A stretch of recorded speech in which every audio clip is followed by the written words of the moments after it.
the contract of sale method, which is used mostly with low-income people, and by the way, people usually who have very little education, works this way. The seller enters into a contract with the buyer, and title does not pass. It's really little more than a landlord-tenant relationship, and the buyer is paying what amounts to rent payments.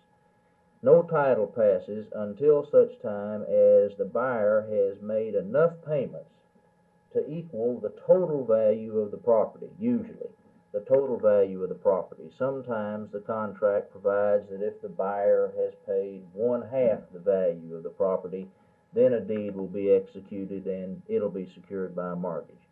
But usually that type of purchaser is required to pay for his home in full before he ever gets a deed. Hence, he acquires no equity interest during the period that he's paying for the home.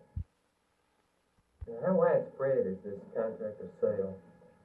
It's very widespread in the poverty areas of Dallas County, and insofar as I know, it's equally widespread throughout the state. Now, in Dallas County, I think it's more commonly found in West Dallas than, say, in South Dallas or far North Dallas. Why is that? Well, my personal opinion is that it's because more Mexican Americans live in West Dallas, and they are more likely to be caught up in this kind of transaction. That is to say, they're less likely to realize that they're not getting title to the property that they think they're getting. Is there a typical pattern of abuse? Yes, I think so. We see a lot of these cases. They usually begin to come into lawyers' offices when something happens like the Department of Urban Rehabilitation for the city goes out and decides to pave a street or bring in water or sewer, and begins to contact the homeowners in order to get the permission to do that. And they find the people who've been paying for these houses for years suddenly find that they are not the homeowner, that it's someone else, maybe even in another county or even in another state.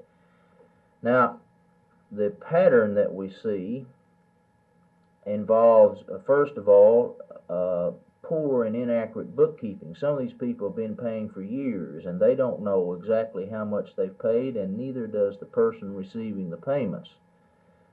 Interest rates are quite high. 8% is not at all unusual, and this is 8% 10 years ago. We see contracts that were executed 10 and 12 years ago calling for 8% interest.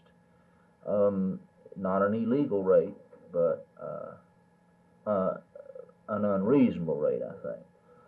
The other pattern of abuse is the idea of if the person misses a payment, he's out in the street without any credit for his equity. Now, some of that has been ameliorated somewhat by some recent legislation in the state. Do you think the law should require that the payoff date be given in the contract and perhaps the total amount of the loan? Well, that would help, obviously, for those people who are able to read and understand what it's saying.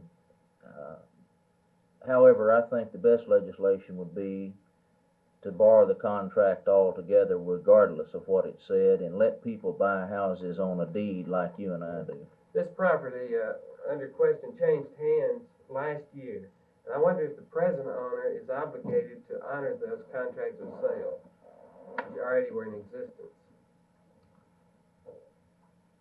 Well, certainly he should be so obligated. I can't imagine that transaction taking place without the papers requiring him to recognize these contracts, but obviously I haven't seen the papers that were drawn to consummate that transaction. One of the problems with these contracts of sale is that they're seldom recorded, and since they're not recorded in the deed records, actually they don't necessarily constitute notice to any subsequent purchaser, so that it's possible for a person who's buying property under one of these contracts to have the property literally sold right out from under him.